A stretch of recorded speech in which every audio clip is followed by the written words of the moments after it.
Good morning, everyone.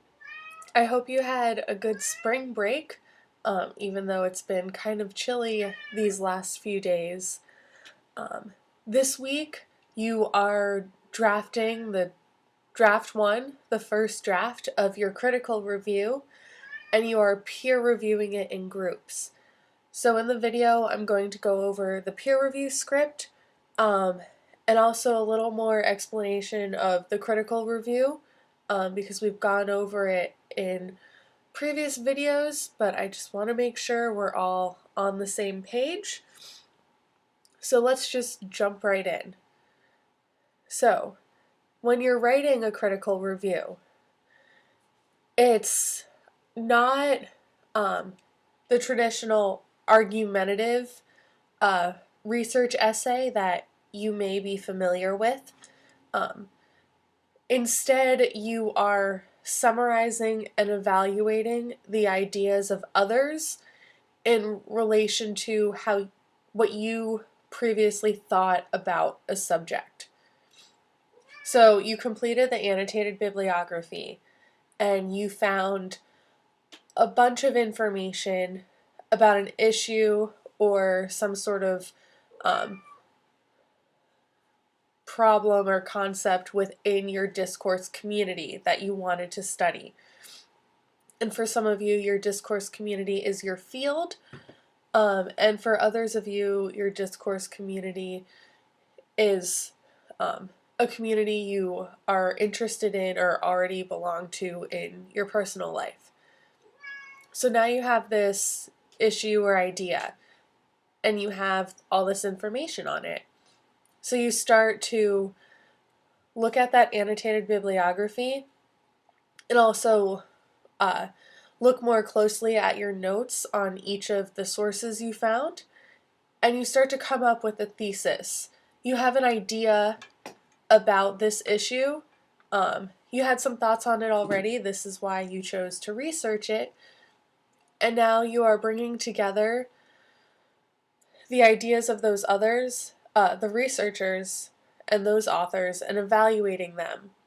And in your thesis, in the introduction of your critical review, you're taking that time to set the scene for the reader and explain why this is important and what you're going to do within the critical review. And then each of the body paragraphs of the critical review evaluate and summarize the sources. So you should be using in-text citations for whichever citation style you choose, MLA or APA, for quotes and for paraphrasing. And as a reminder, quotes are when you directly use the language of the author of the source, so you have to have those quotation marks around it. When you paraphrase, you are taking a specific idea that you previously did not have and putting it in your own words within your paper.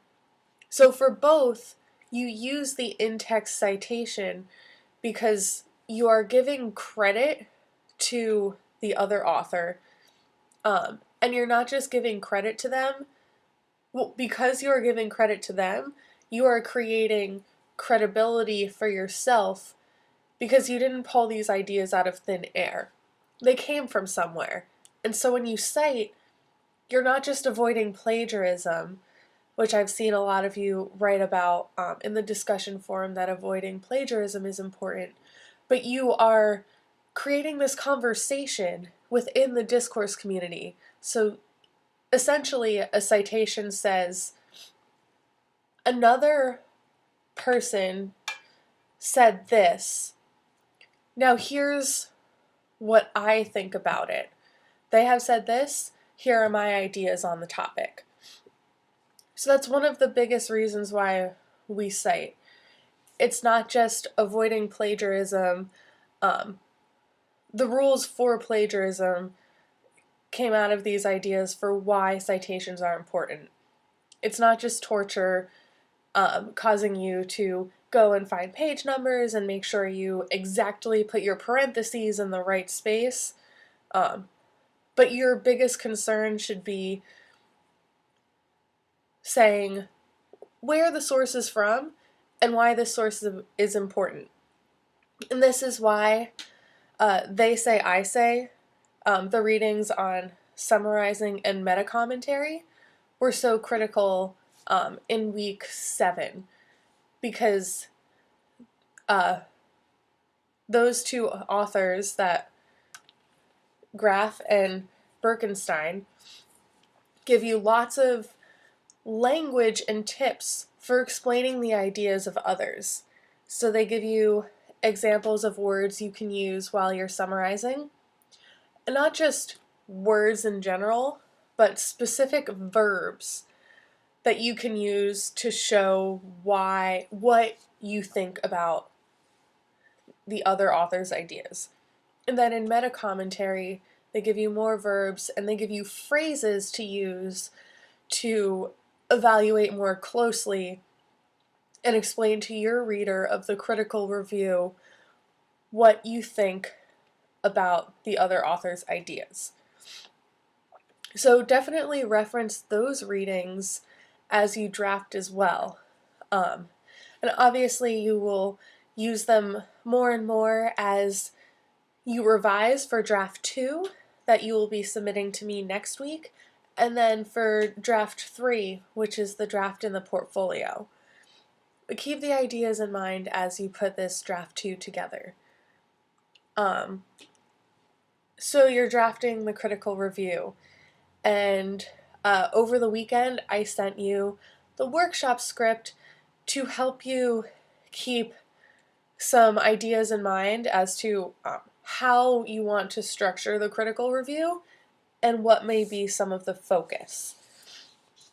Because in the peer review, which all the groups are staying the same, so like last time, please email me if there are problems within the group where you're not hearing from people. Sometimes it just takes some quick emails where people, you didn't realize when things were due because for whatever reason the schedule got ahead of you. So it's better to email me sooner so I can make sure everyone has email addresses for their peers, rather than just sitting and stewing thinking, my group isn't helping me out, what's going on? Because then if you're just sitting and stewing, you're not doing anything proactive to get the feedback you need for the next draft. But in this peer review, you are focusing on how you are forming your ideas around your thesis and how the evaluation of these authors' sources fit into your thesis. So the first question asks, what's the thesis or focus? Then I ask, for the second question, how does the author of the draft, so your peer, address their thesis throughout the critical review? And I ask for supporting details. Then I ask if you can find meta commentary. So I'm asking you to identify the language of meta commentary within your peer's draft. Then I ask about the distinction between summary of a source and evaluation. Then I'd like to see strengths, because there's always something that is strong within an author's writing. Like maybe by the conclusion, they got a really strong thesis. So if you see that, you need to point it out, but then you would suggest perhaps you need to move that thesis. I also ask about the citation style and the textual conventions that make this clear. So while you are reviewing your peer's draft, you should have a writer's reference out. And some quick identifiers of APA versus MLA are the distinction of, is there a title page or not? Because APA has that title page, MLA just has a header. So pay attention to that. And then what gave you ideas for revision? As you're reading and evaluating your peers' work, because I'm asking you to identify the language within your peers' critical review draft and identify what the language is doing, you should also be thinking about how this fits into the way you wrote your own critical review. So you are reading and critically thinking and also reflecting on what you're doing.